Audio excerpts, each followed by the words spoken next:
15 mm'lik grijani operatsiyasiz davolaydi desa ishonasizmi? Buni MRTni do и после natijalari bilan ko'rsatamiz. Operator yaqinroq keling ko'rsatamiz. Mana L5S1 da 15 mm gacha oqib chiqqan grija, mana bemor ism familiyasi, murojaat qilgan sanasi. Bu aksialniy razrezdan mana glubini 12 mm, ikkita kursdan keyingi holat mana L5S1 da ko'ryapsiz. 80% ga grija so'rilgan.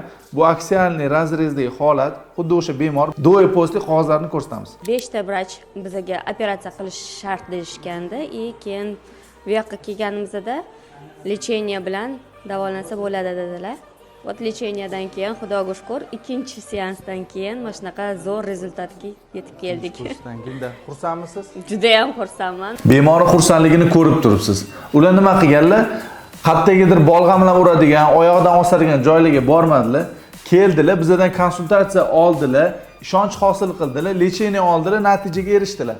Og'riqsiz hayotga qaytdilar va hozir baxtli yashab yuribdilar. Siz bo'lsa hali ham negativlarni aytganini qilib yoki qayerdagidir isbotini topmagan lecheniyalar olib, yana nega foyda topmayapman deb o'ylab yuribsiz.